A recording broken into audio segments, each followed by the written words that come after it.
चलिए स्टार्ट करते हैं। अपन अपना टॉपिक चल रहा है दक्षिणी पूर्वी पठारी भाग।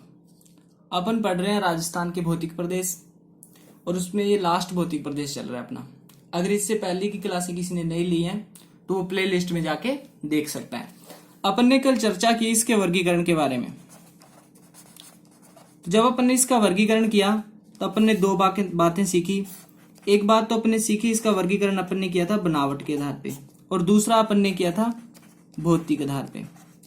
बनावट के आधार पे जो दक्षिणी पूर्वी पठारी भाग है इसे अपन ने डिवाइड किया 5 भागों में, और जो भौतिक आधार पे इस भाग में अपन ने किया 2 भागों में।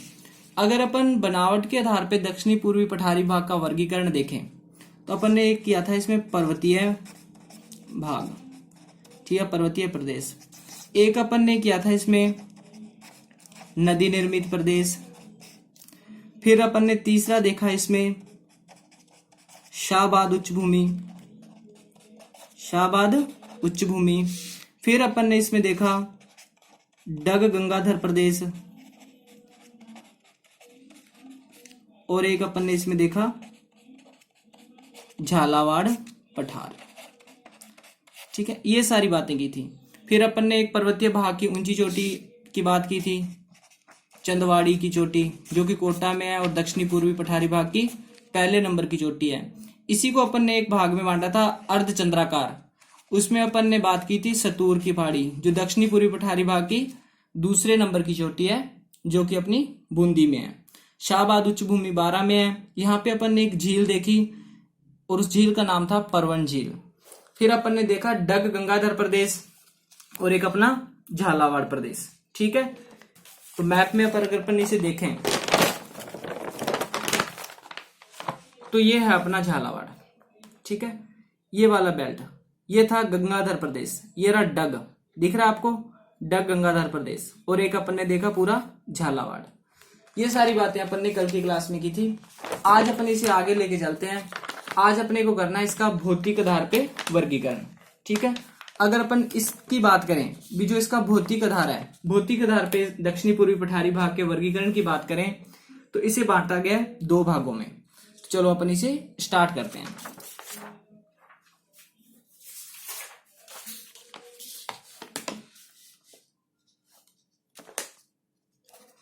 दक्षिणी पूर्वी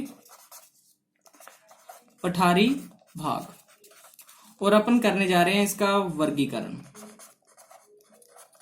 और वर्गीकरण किस आधार पे कर रहे हैं? भौतिक आधार पर। ठीक है, अगर अपन भौतिक आधार पे इसके वर्गीकरण की बात करें तो अपन ने इसे 2 भागों में डिवाइड किया है। तो वो 2 भाग कौन कौन से हैं?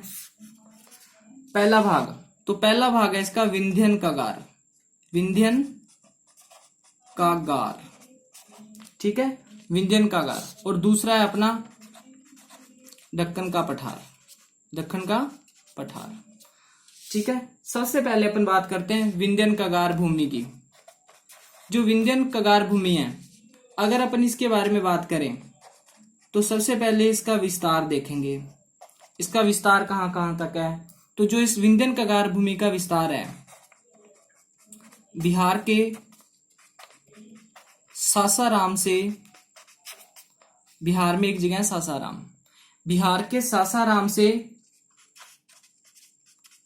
चित्तौड़गढ़ के बेगू तक, बेगू तक। ठीक है, विंध्यन कागार भूमि, इसका अपन ने विस्तार देखा। बिहार के सासाराम से चित्तौड़गढ़ के बेगू तक इसका है विस्तार। और अपन पढ़ क्या रहे हैं वैसे? दक्षिणी पूर्वी पठारी भाग का वर्गीकरण, और वो भी भौतिक आधार पे 2 भागों में अपन ने बांटा है, विंध्यन कागार भूमि और दक्कन का पठार। विंध्यन कागार भूमि की अपन बातचीत कर रहे हैं। पहली बात अपन ने की है इसके विस्तार की। इसका विस्तार बिहार के सासाराम से लेके चित्तौड़गढ़ के बेगू तक है। ठीक है, आगे अगर अपन बात करें इस बेल्ट में, जो विंध्यन कागार भूमि है अपने राजस्थान में, राजस्थान के दक्षिणी पूर्वी पठारी भाग में, यहाँ पे एक नदी है, उस नदी का नाम है चंबल। क्या नाम है उस नदी का? चंबल। अब चंबल नदी अपने राजस्थान में सबसे ज्यादा क्या करती है? उत्खात भूमि बनाती है, उत्खात भूमि। इसका निर्माण करती है ये। जो चंबल नदी है अपने राजस्थान में उत्खात भूमि बनाती है, खूब अच्छी। ठीक है, आगे देखें। आया हुआ क्वेश्चन है भी जो चंबल रिवर है वो सबसे ज्यादा उत्खात भूमि कहाँ बनाती है। अगर अब ऑप्शन में आ जाए दक्षिणी पूर्वी पठारी भाग, और दूसरा ऑप्शन आ जाए, ये ऑप्शन है, और दूसरा ऑप्शन मान लो आ जाए विंध्यन कागार भूमि। ठीक है, अपना क्वेश्चन क्या है, जो चंबल नदी है राजस्थान में सबसे ज्यादा उत्खात भूमि कहाँ बनाती है, और ऑप्शन हो अपने दक्षिणी पूर्वी पठारी भाग और एक ऑप्शन आ जाए विंध्यन कागार। तो अपन यहाँ पे विंध्यन कागार को सिलेक्ट करेंगे, न कि दक्षिणी पूर्वी पठारी भाग को। आया हुआ क्वेश्चन है, ये अपने को याद रखना है। आगे चलते हैं अपन। अब देखो इस क्षेत्र की बात कर रहे हैं अपन, विंध्य कागान की। इस क्षेत्र में सबसे ज्यादा क्या पाया जाता है, इस क्षेत्र में सबसे ज्यादा चूना और बालू काशम पाया जाता है। क्या पाया जाता है, चूना और बालू काशम। एक क्वेश्चन है, क्वेश्चन देखते हैं अपन डायरेक्ट। आया हुआ क्वेश्चन है, और क्वेश्चन जब पूछा गया था तो इस तरह से पूछा गया था, कौन सा क्षेत्र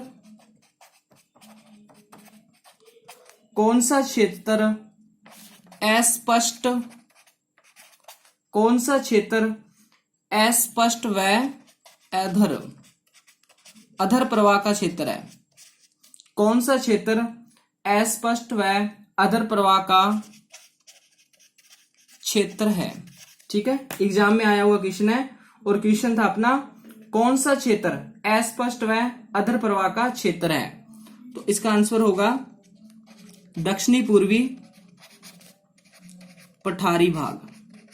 ठीक है, दक्षिणी पूर्वी पठारी भाग। अब ये क्या टर्म है, अस्पष्ट और अधर प्रवाह। अपन जानते हैं जो चंबल है, जो अपनी एक रिवर है चंबल, वो क्या करती है, दक्षिणी पूर्वी पठारी भाग का जो है विंध्यन कागार यहां पे सबसे ज्यादा उत्खात भूमि बनाती है। ठीक है, ये बात अपन भली भांति जानते हैं कि जो अपनी चंबल रिवर है वो दक्षिणी पूर्वी पठारी भाग के विंध्यन कागार में उत्खात भूमि बनाती है। जब इस भूमि में अपनी चंबल है, जो चंबल नदी यहां से निकलती है, तो ये स्पष्ट रूप से दिखाई नहीं देती, पता नहीं चलता अभी यहां से ये जा रही है। तो इस चीज को बोला जाता है अस्पष्ट व अधर प्रवाह। तो ये बात अपने को याद रखनी है। आगे अगर अपन बात करें, अब देखो विंध्यन कागार कंप्लीट है, ये सारी बातें थी विंध्यन कागार में। आगे अपन बात करते हैं ढक्कन के पठार की।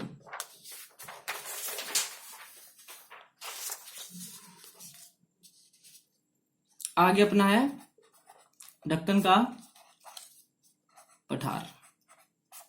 ठीक है, इसके बारे में बात करते हैं। सबसे पहली बात, इसका निर्माण किससे हुआ। तो जो दक्कन का पठार है इसका निर्माण हुआ है ज्वालामुखी।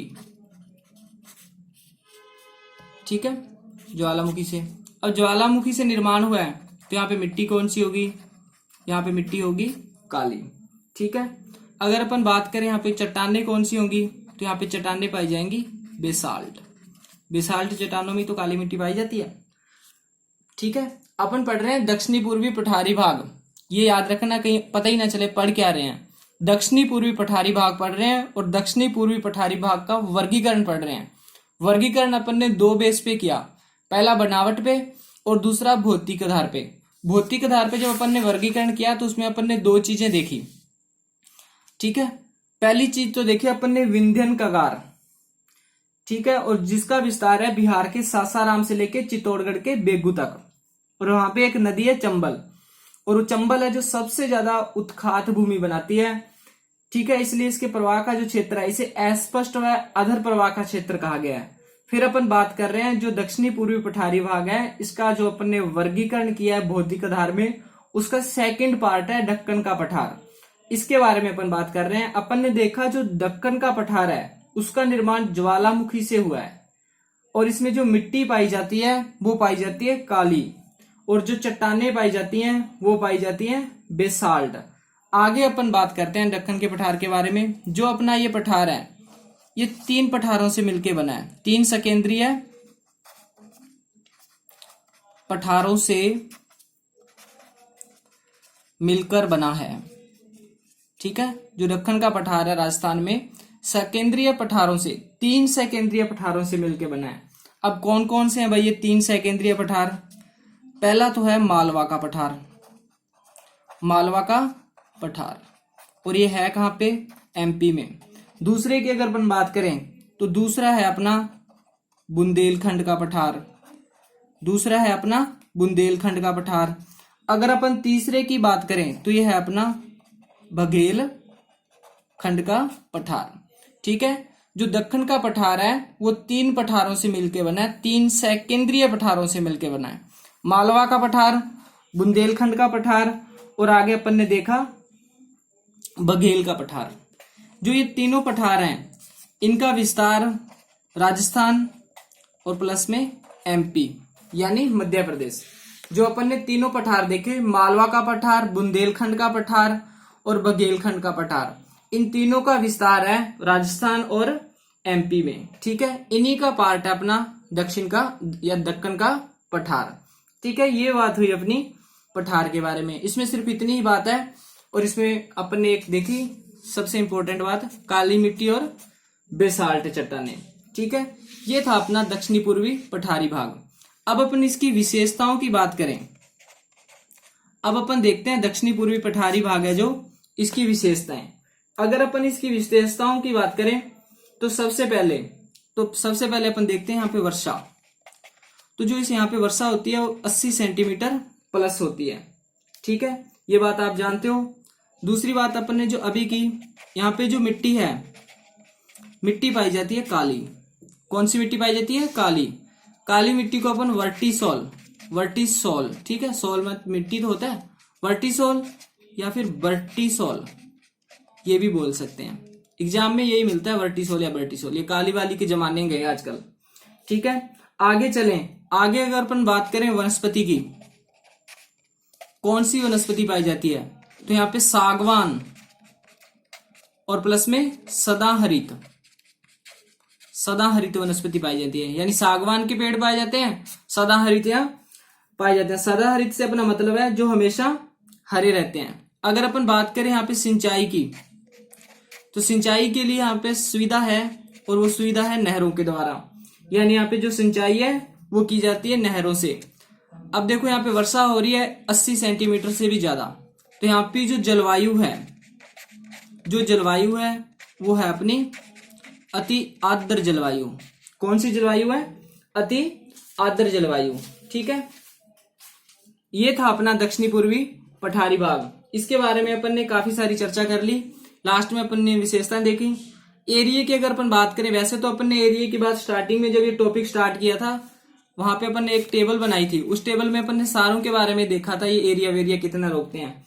अगर अपन यहाँ पे भी बात करें तो ये एरिया रोकता है राजस्थान का 6.89%, ये तो रोकता है ये एरिया। अगर अपन जनसंख्या की बात करें तो यहाँ पे टोटल राजस्थान की 11% जनसंख्या निवास करती है। ठीक है, अपन पढ़ रहे थे अब तक राजस्थान के भौतिक प्रदेश। ठीक है, अपन ने भौतिक प्रदेशों में क्या पढ़ा?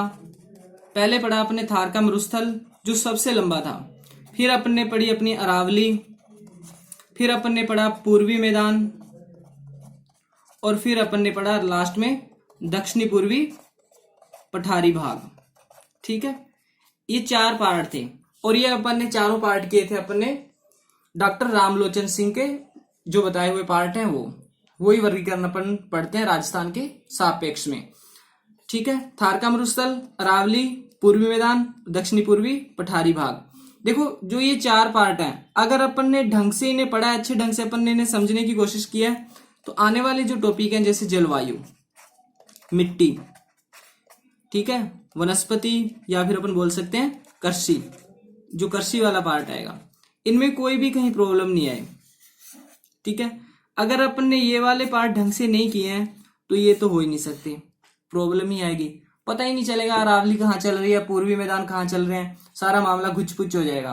इसलिए जो इससे पहले की क्लासें हैं उन्हें अच्छे ढंग से तैयार करें, उनके नोट्स बनाएं। आपको पीडीएफ वगैरह डिस्क्रिप्शन में मिल ही जाएगी। अगर कोई प्रॉब्लम हो तो आप कमेंट करके पूछ सकते हैं। ठीक है, अपना राजस्थान के भौतिक प्रदेश वाला जो टॉपिक है वो कंप्लीट है। अगर एग्जाम में कोई क्वेश्चन आएगा तो इसमें से मिल जाएगा, वरना वो आएगा ही नहीं। ठीक है, ये था अपना ये टॉपिक। आगे अपन बात करेंगे नेक्स्ट क्लास में। जय हिंद, जय भारत।